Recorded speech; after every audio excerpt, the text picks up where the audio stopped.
하나님의 평강과 축복이 사랑하는 성도 여러분과 함께 하시기를 주님의 이름으로 축원합니다. 오늘 고린도후서 11장 1절부터 33절까지 말씀으로 그리스도께 중매하라, 그리스도께 중매하라, 이런 제목으로 말씀의 은혜를 나누고자 합니다. 저와 여러분이 누구에게 칭찬을 받느냐는 매우 중요합니다. 우리는 사람에게 칭찬을 받고 싶어 하죠. 이것은 누구나 갈망하는 부분입니다. 저도 사실은 주일이든 수요일이든 또 이렇게 말씀을 전한 이후에 아내한테 아주 조심스럽게 물어봅니다. 여러분, 여보, 오늘 말씀 어땠어? 물어봐요. 다 그렇습니다. 그럼 이제 아내가 이렇고 저렇고 이제 얘기를 해줘요. 예전에는 이제 좋지 않은 것부터 얘기하더라고. 당신 이런 거 내가 그렇게 얘기를 했는데도 못 고친다고. 그건 기분이 확 잡치잖아요, 그죠? 그래서 제가 여보, 앞으로는 그 얘기할 때 칭찬부터 하라고. 칭찬부터 하고, 이것도 좋고 저것도 좋아하는데 요거는 요렇게 하면 좋겠다고. 근데 핵심은 사실 뒤에가 있는 거죠. 근데 이 남자들은 단순해가지고 칭찬부터 하고 할 얘기 하면은 그래 하고 잘 받아들이거든요. 그래서 사람이 누구나 이제 칭찬을 받고 싶어 하죠. 눈에 보이지 않는 하나님에게 칭찬을 받는다는 것은 너무 먼 일처럼 느껴져요. 그래서 강단에서 제가 성도님, 여러분 하나님께 칭찬 받으세요 이렇게 하면 언제요? 이제 이런 마음이 사실은 들죠. 그러다 보니 어떤 헌신을 할 때 주변에 있는 사람의 눈치를 보게 됩니다. 그러나 이런 태도는 가장 불행한 선택이죠. 저는 우리 사랑하는 성도 여러분들이 어떤 헌신을 하더라도 하나님이 보고 계신다, 이 사실만 기억하시고 열심을 다하시기를 주님의 이름으로 축원합니다.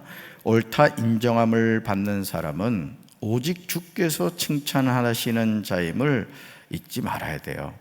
주님의 일을 한다는 것은 쉽지 않습니다. 고린도후서 11장에서 바울은 이 점을 강조하고 있어요.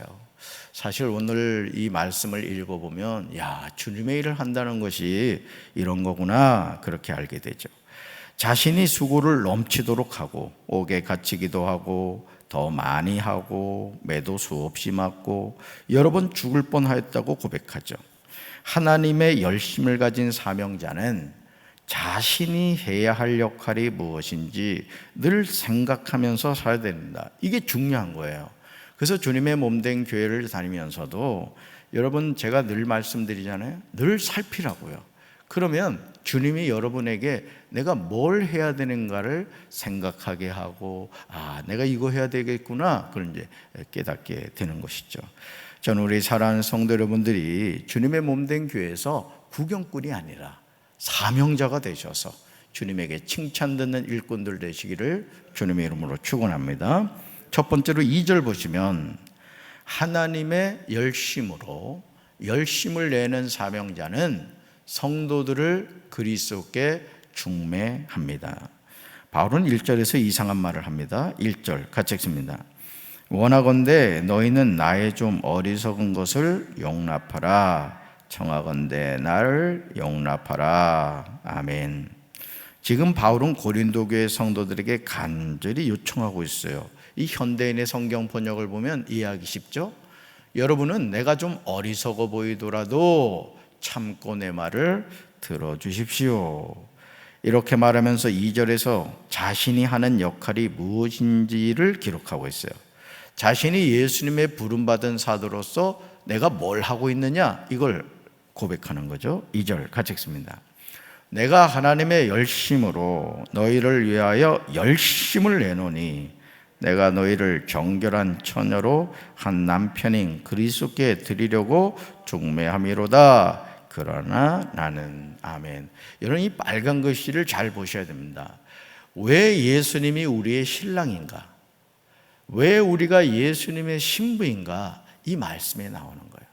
그러니까 여러분은 어떤 표현이나 이런 것들이 그냥 의미 없게 나오는 게 아니에요. 다 성경 말씀을 근거로 해서 나오는 것임을 우리가 알아야 됩니다. 바울은 지금 하나님께서 보여주신 열렬한 관심으로 성도들을 두고 몹시 마음을 쓰고 있어요. 바로 그것이 성도들을 정결한 처녀로 한 남편인 그리스도께 드리려고 중매하고 있다는 거죠. 여러분, 우리가 홍기를 앞두고 있는 이 청년과 이 자매를, 형제와 자매를 중매 쓴다는 게 쉽지는 않거든요. 근데 지금 바울이 그 일을 하고 있다. 신랑 되신 예수님과 신부된 성도를 중매하는 역할을 하고 있다, 이렇게 설명하고 있습니다. 우리는 바울의 고백에서 하나님의 열심을 가지고 사역하는 사람들의 궁극적인 역할이 무엇인지를 알게 됩니다. 여러분, 예수님이 그런 말씀하셨죠.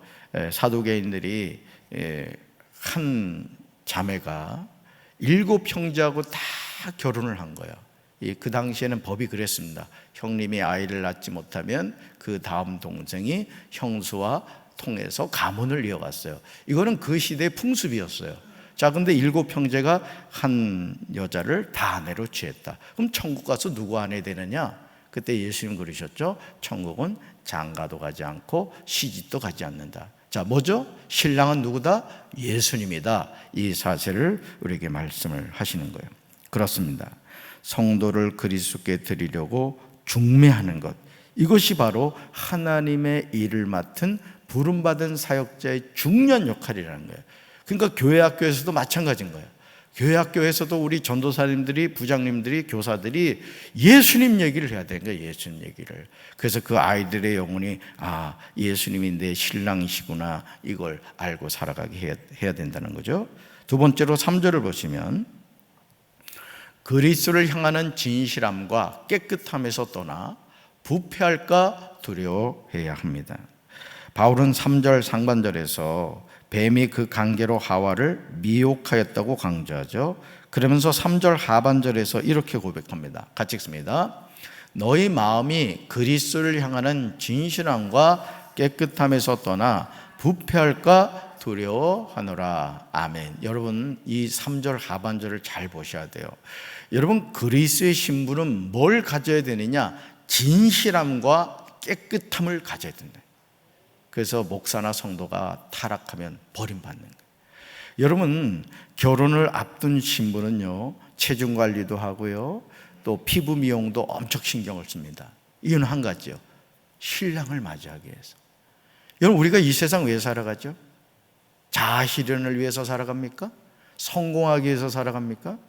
물론 그것이 우리 인생의 한 부분일 수 있어요.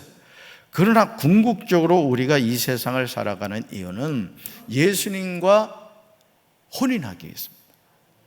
그래서 여러분, 우리는 이 땅에 살아가는 삶이 광야라고 그랬죠. 광야는 지나가는 과정이에요. 광야에서 죽으면 안 된다고요. 따라합시다. 광야에서 죽지 맙시다. 여러분, 성경을 보면 광야에서 누가 죽었느냐? 하나님께 원망하고 불평하던 사람들이 다 죽었어요. 우리의 목적지는 광야가 아니라고요. 가나안 땅이에요. 거기 누가 계세요? 신랑 되신 예수님이 우리를 맞이하고 계시다고요. 여러분, 광야의 가정을 승리하게 되시길 주님의 이름으로 축원합니다. 저는 이 말씀을 통해서 원수 마귀는 지금도 여전히 또 다른 뱀을 통하여 그 관계로 성도를 미혹하고 있음을 알게 되었습니다. 지금 저와 여러분의 마음은 어떻습니까? 우리는 과연 성령의 인도를 받고 있습니까? 어떠세요? 성령의 인도 받고 계십니까? 아니면 사탄의 관계에 속아서 그리스도를 향하는 진실함과 깨끗함에서 떠나 부패하셨습니까? 참 이게 무서운 거예요. 목회를 하는 목사로서 제일 두려운 게 뭐냐? 진실함을 잃어버리고 깨끗함을 잃어버리는 거예요. 입으로는 하나님 얘기하지만은 목사 자신의 내면은 영적으로 푹 썩어가지고 냄새가 나는 인생. 여러분, 그게 배우지 목사입니까? 여러분, 신앙생활하면서 배우가 되면 안 돼요. 예수쟁이가 되어야 되고 그리스도인이 되어야 될 줄로 믿습니다. 냄새나는 신앙생활 하지 마세요. 구별된 삶을 살아야 됩니다. 바울은 4절에서 탄식하고 있어요. 4절 같이 읽습니다. 만일 누가 가서 우리가 전파하지 아니한 다른 예수를 전파하거나 혹은 너희가 받지 아니한 다른 영을 받게 하거나 혹은 너희가 받지 아니한 다른 복음을 받게 할 때는 너희가 잘 용납하는구나. 아멘. 그죠? 다른 예수, 다른 영, 다른 복음. 지금 고린도 교회 성도들이 잘 용납하는 것이 뭐죠? 4절에 여신이 나와요. 첫째, 누가 가서 바울과 일행이 전파하지 않은 다른 예수를 전파한다는 거예요. 둘째, 너희가 받지 아니한 다른 영을 받게 한다는 거예요. 여러분, 우린 예수의 영, 하나님의 영, 성령을 받아야 될 줄로 믿습니다. 아무한테나 막 머리 디밀지 마시라고요. 귀신의 영 받으면 큰일 납니다. 셋째, 너희가 받지 아니한 다른 복음을 받게 한다는 거죠. 왜 이런 일이 일어납니까? 그 이유는 그들의 마음이 부패하여서 그렇습니다. 부패하여서 그런 거예요. 오늘도 이런 일은 여전히 반복해서 일어나고 있습니다. 마음을 지키지 않으면 우리는 부지불식간에 마귀에게 그리스도를 향하는 진실함과 깨끗함에서 떠나게 됩니다. 여러분, 하나님이 쓰시는 그릇은요, 금그릇이냐 은그릇이냐 나무 그릇이냐 이게 중요한 게 아니에요. 하나님은 깨끗한 그릇을 쓰시는 줄로 믿습니다. 어떤 사람이 개밥 그릇에 밥 퍼서 먹습니까? 여러분, 깨끗한 그릇에 먹는 거예요. 우리가 하나님께 쓰임받는 인생도 마찬가지입니다. 그래서 우리가 항상 정결한 신부로서 깨끗함과 진실함을 잊어버리면 안 돼요. 그게 교회도 깨끗해야 되는 거예요. 아멘. 거미줄 입고 이러면 안 된다고. 거미가 저만 보면 막 긴장할 것 같아요. 그죠? 아멘. 그래서 항상 집도 그래요. 제가 신방 안 간다 해서 그냥 집 청소도 안 하고 이러지 말고 항상 깨끗하게 해야 돼요. 바퀴벌레하고 친해지지 말고요. 아멘. 참 별 얘기 다 하네요. 그죠? 자, 세 번째 7절이요. 사역할 때 나를 낮추어 하나님의 복음을 값없이 전하는 사역을 해야 합니다. 바울은 5절에서 이렇게 고백해요. 같이 읽습니다. 나는 지극히 크다는 사도들보다 부족한 것이 조금도 없는 줄로 생각하노라. 아멘. 뭐예요? 나도 사도다 이거예요. 나도 사도다. 자, 그러면서 바울이요 6절 상반절에서 이렇게 말해요. 같이 읽습니다. 내가 비록 말에는 부족하나 지식에는 그렇지 아니하니. 아멘. 바울은 자신의 약점이 무엇인지를 알았던 거예요. 그러나 자신에게 있는 강점도 알고 있었습니다. 그럼에도 7절에서 중요한 점을 말하죠. 7절 같이 읽습니다. 내가 너희를 높이려고 나를 낮추어 하나님의 복음을 값없이 너희에게 전함으로 죄를 지었느냐. 아멘. 자, 바울의 관심은 뭐였죠? 하나님의 복음을 값없이 너에게 전해주는 거예요. 근데 어떤 자세로? 내가 너희를 높이고 나는 낮췄다 이거예요. 낮췄다. 그러니까 여러분, 복음을 전하는 사람은 그래서 겸손해야 됩니다. 네, 겸손해야 돼요. 그러니까 우리가요, 사실은 우리가 사랑의 카페도 하고 빌립 전도대도 하고 또 우리 성도들이 생활에서 전도하시는 분들이 계신 걸 제가 알아요. 근데 가장 중요한 것은 가장 강력한 전도지는 우리 자신입니다. 우리 자신. 그래서 항상 이 강경이 큰 동네가 아니잖아요. 코딱지만한 동네예요, 사실은. 그렇죠? 크지 않아요. 그러면 여러분이 앞으로 어떤 생각을 가져야 되느냐? 내가 강경제일교회 거룩한 전도지다 이렇게 생각하셔야 돼요. 아멘.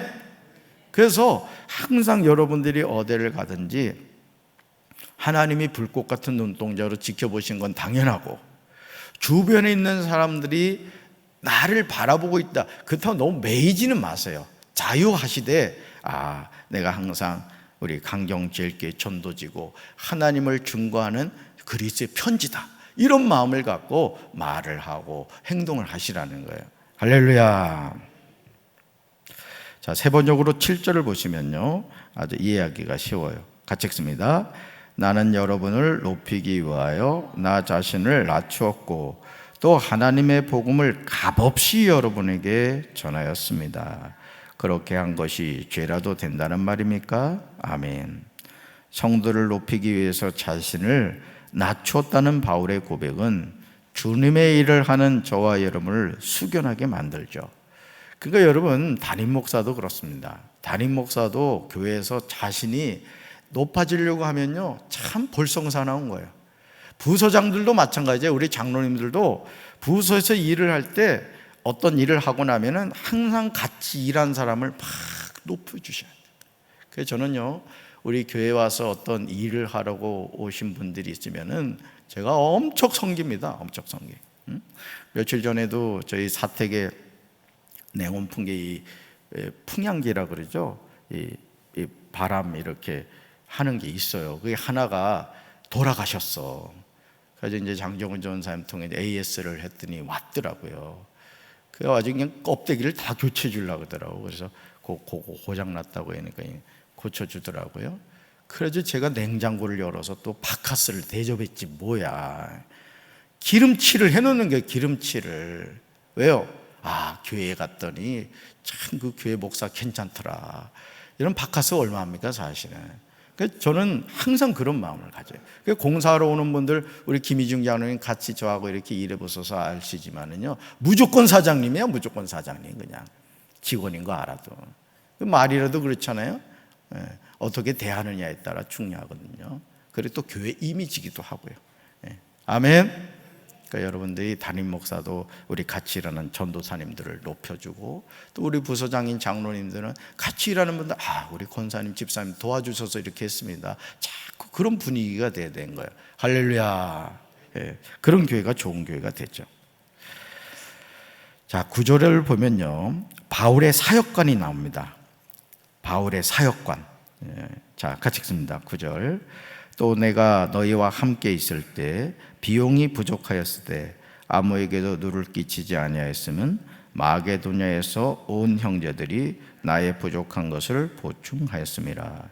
내가 모든 일에 너희에게 폐를 끼치지 않기 위하여 스스로 조심하였고 또 조심하리라. 아멘. 바울은 자신이 사역하면서 선교 비용이 부족한 때가 있었다고 고백합니다. 그런데 마게도냐에서 온 형제들이 자신의 부족한 것을 보충해 주었다는 거죠. 저는 우리 성도들이 이런 성도들이 되기를 바랍니다. 물론 교회 재정이 다 세워져 있어요. 어떤 부분에 대해서. 그러나 또 어떤 일에 대해서는 제가 섬기겠습니다. 이런 마음가짐을 가져야 돼요. 여러분, 돈 벌어서 뭐 하겠어요? 주님의 일을 위해서 써야지. 아멘. 전 정말 우리 강경제일교 성도들이 정말 부자 되시길 바라요. 성부, 거룩한 부자가 되세요. 그리고 주님을 위해서 마음껏 쓸 수 있는 그런 물권의 복과 영권의 복 받게 되기를 주님의 이름으로 축원합니다. 바울은 자신이 사역하면서 누군가에게 폐를 끼치지 않기 위하여 스스로 조심하였고 또 조심하겠다고 강조하고 있음을 보게 됩니다. 우리는 동역자로서 서로 합력하여 선을 이루어야 할 줄로 믿습니다. 네 번째 14절 보시면, 사탄은 거짓 사도요 속이는 일꾼으로 자기를 그리스도의 사도로 가장합니다. 바울은 10절 상반절에서 정말 놀라운 고백을 하죠. 같이 읽습니다. 그리스도의 진리가 내 속에 있으니. 아멘. 저와 여러분이 주님의 일꾼으로 이런 고백을 할 수 있어야 돼요. 그리스도의 진리가 내 속에 있습니다. 뭐예요? 복음이 있다는 얘기예요. 복음. 여러분, 우리가 가만히 이렇게 생각을 해보세요. 저도 모태신앙으로 자라 이제까지 살아오면서 또 목회자로 살아가면서요, 가끔요 저도 인생이 허망하게 느껴질 때가 있습니다. 목사임에도 불구하고. 그러면서 내가 예수님 안 믿었으면 어떻게 됐지? 이런 생각을 해요. 저도 부모님이 5남매를 낳았다고요. 누님 2분 계시고 형이 있고 동생이 있어요. 5남매 살아가는 모습이 다릅니다. 살아갈수록 달라져요. 여러분도 그거 느낄 거예요. 여러분, 하나님의 그 특별한 은혜입니다. 여러분, 우리가 정말 하나님을 믿고 살아간다는 게 이게 여러분 축복임을 믿으시기 바라요. 근데 잘 믿어야 됩니다. 껍데기만 예수 믿는 척 하지 말고 우리가 그리스도의 진리를 가지고 있어야 된다. 심지어 11절에서 자신이 고린도 교회 성도들을 사랑한다는 것을 하나님께서 알고 계신다고 당당하게 선언하고 있습니다. 저는 강경제일교회 담임 목사로서 여러분을 주님의 이름으로 사랑하고 섬기는 담임 목사가 되기를 원해요. 아멘. 여러분도 담임 목사의 그런 마음을 잘 알고 우리 강경제일교회 좋은 교회 세워갑시다. 그리고 우리 세 분의 좋은 전사님들 하나님 보내주셨잖아요. 전사님들한테 절대 반말하고 막 저기 하지 마셔요. 껄리기만 해봐. 그냥 주의 종으로 섬기세요. 아들 같은 나이라 할지라도 영적 권위를 인정해주고 기도해 주셔야 돼요. 그래서 강경제일교회 거쳐가는 모든 목회자가 감리교회를 이끌어가는 영적 리더들이 되어야 될 줄로 믿습니다.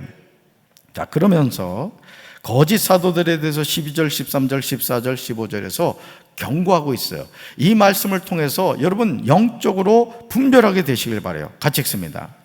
나는 내가 해온 그대로 앞으로도 하리니 기회를 찾는 자들이 그 자랑하는 일로 우리와 같이 인정받으려는 그 기회를 끊으려 함이라. 그런 사람들은 거짓 사도요 속이는 일꾼이니 자기를 그리스도의 사도로 가장하는 자들이니라. 이것은 이상한 일이 아니니라. 사탄도 자기를 광명의 천사로 가장하나니 그러므로 사탄의 일꾼들도 자기를 의의 일꾼으로 가장하는 것이 또한 대단한 일이 아니니라. 그들의 마지막은 그 행위대로 되리라. 아멘. 바울은 자신이 해온 그대로 앞으로 하겠다고 분명하게 선포하죠. 이렇게 말하면서 바울은 자기를 칭찬하거나 사람들에게 인정을 받으려고 하는 사람들에 대해서 여러 가지 표현을 하는데 이런 표현이 나오죠. 거짓 사도, 또 속이는 일꾼, 그리스도의 사도로 가장하는 자들, 광명의 천사, 사탄의 일꾼, 의의 일꾼으로 가장하는 것. 여러분, 이런 담임 목사 만나면 교회 망합니다. 교회에서도 마찬가지예요. 우리 중직자들이 정말 주님의 일꾼이 되고 하나님의 일꾼이 돼야 되지, 여기 나오는 이런 속이는 일꾼이 세워주면 큰일 나는 거예요. 아멘. 얼마나 교묘하게 치고 들어오는가를 경고하고 있어요. 그러나 그들의 마지막은 그 행위대로 됨을 잊지 말아야 돼요. 하나님은 심은 대로 거두게 하시는 분임을 잊지 마시길 바랍니다. 인생 막 살면 안 돼요. 신앙생활요 정신 차리고 해야 됩니다. 살아있을 때 회개할 거 빨리 회개하셔야 돼요. 정말 주님이 나를 목사로, 장로로, 나를 권사로, 집사로 세워주셨다는 것을 바로 깨닫고 이제까지 하나님 뜻대로 순종 못했으면 오늘부터라도 새로운 마음을 갖고 새로운 결단으로 살아가시길 바라요. 자, 5번째 23절이에요. 그리스의 일꾼은 수고하고 옥에 갇히고 매도 수없이 맞고 죽을 뻔합니다. 18절에서 바울은 여러 가지 육신을 따라 자랑한다고 하면서 자신도 자랑하고 있습니다. 그러나 바울의 진심은 이런 자랑에 있지 않았어요. 23절에서 이런 사실을 알 수 있죠. 같이 읽습니다. 그들이 그리스의 일꾼이냐 정신없는 말을 하거니와 나는 더욱 그러하도다. 내가 수고를 넘치도록 하고 옥에 갇히기도 더 많이 하고 매도 수없이 맞고 여러 번 죽을 뻔하였으니. 아멘. 바울이 언급하고 있는 내용을 보면 우리는 놀라지 않을 수 없어요. 아니, 그리스의 일꾼으로 산다는 것이 쉽지 않음을 알게 됩니다. 저도 목회를 하면서 깨달은 게 뭐냐, 목회도요 대충 할 수 있어요. 교회에 대해서도 뭐 비가 새든지 뭐 거미가 와서 집을 짓든지 쓰레기가 춤을 추든지 의자가 삐뚤빼뚤 있든지 그냥 신경 안 써도 됩니다. 제가 이전에 있던 교회에서 하도 청소하라고 깨끗하게 하라니까 우리 목사님은 결벽증이 있는가 보다고 그런 얘기를 다 하더라고요. 저 결벽증 없어요, 여러분. 하나님의 교회이기 때문에 그런 거예요. 아멘. 저 괜찮은 사람이라고요. 너무 피곤하게 생각하지 마세요. 여러분, 24절부터 27절까지 기록된 바울이 그리스의 일꾼으로 당한 일들을 보면요 정말 말이 나오지 않아요. 겁이 납니다. 정말 겁이 나요. 과연 우리는 이런 일을 당하면서도 여전히 주님의 일을 할 수 있을까요? 근데 정말 놀랍게도요 바울은 28절에서 놀라운 고백을 해요. 같이 읽습니다. 이 외의 일은 고사하고 아직도 날마다 내 속에 눌리는 일이 있으니 곧 모든 교회를 위하여 염려하는 것이라. 아멘. 바울은 모든 교회를 염려하는 염려가 날마다 자기 마음을 누르고 있다고 이야기하죠. 부모의 마음은 자식에게 있잖아요. 자식이 잘 되기를 바라잖아요. 담임 목사는요 그렇습니다. 담임 목사는 우리 성도들이 잘 되는 걸 바라요. 그래서 강단에서 여러분이 하나님의 말씀대로 순종하고 어떻게 하면 우리가 하나님의 뜻대로 살아갈 수 있는가를 자꾸 얘기하는 거예요. 그걸 여러분이 잔소리라 생각하시면 안 됩니다. 바울이 사역을 하면서 가진 사역의 원리가 있었어요. 그 내용이 29절과 30절에 나옵니다. 같이 읽습니다. 누가 약하면 내가 약하지 아니하며 누가 실족하게 되면 내가 애타지 아니하더냐. 내가 부득불 자랑할진대 내가 약한 것을 자랑하리라. 아멘. 두 가지 사역의 원리가 나오죠. 첫째, 누가 약해지면 바울도 약해지는 거예요. 뭐예요? 눈높이를 맞춘다는 거예요. 누가 걸려 넘어지면 바울의 마음이 새카맣게 타는 거예요. 담임 목사가 이렇게 하십시오라고 하는데 자꾸 곁길로 가는 성도도 있어요. 마음이 타요. 마음이. 그런 후에 꼭 자랑해야 한다면 바울은 자신의 약점들을 자랑하겠다고 합니다. 주님의 일을 한다는 것은 나 자신이 사라지는 거예요. 여러분 이걸 아셔야 됩니다. 어떤 일을 했는데 내가 드러난다. 그 일을 잘못한 거예요. 우리가 주님의 일을 했어요. 그러면 누가 나타나야 돼요? 주님이 나타나야 되는 거예요. 주님이. 아멘. 그게 바른 신앙생활이고 그게 좋은 교회입니다. 강경제일교회 가면 예수님 만난다. 이런 소리가 있어야 되는 거예요. 아멘. 수고를 넘치도록 해도 옥에 갇히기도 하고 매도 수없이 맞고 여러 번 죽을 뻔해도 오직 예수님만 남는 거예요. 예수님만. 그래서 저도 목회하면서 예수님만 증거하는 목사가 되길 원합니다. 우리 사랑하는 성도들로 마찬가지입니다. 예수님만 증거하는 성도들 되기를 주님의 이름으로 축원합니다. 가슴에 손 얹겠습니다. 하나님 아버지, 오늘 고린도후서 말씀을 통해 바울이 어떤 마음가짐으로 자신에게 주어진 사명을 감당했는가를 우리가 살펴보았습니다. 주님, 우리는 예수님의 신부입니다. 우리가 이 신부로서 살아가는 삶의 여정에 잘 준비하여 신랑 되신 예수님을 맞이하는 거룩한 신부가 되게 도와 주시옵소서. 우리 강경제일교회가 인간 냄새가 풀풀 나는 교회가 아니라 오직 예수님의 아름다운 향기가 나는 복음만 증거되는 교회가 되게 도와 주시옵소서. 오늘도 우리가 복음 안에서 믿음으로 살아가게 도와주시고 사람 바라보지 않게 하시고 사람 종이 되지 않게 하시고 예수님 바라보게 도와주시고 예수님의 종으로 살아가게 도와 주시옵소서. 예수님 이름으로 간절히 기도합니다. 아멘.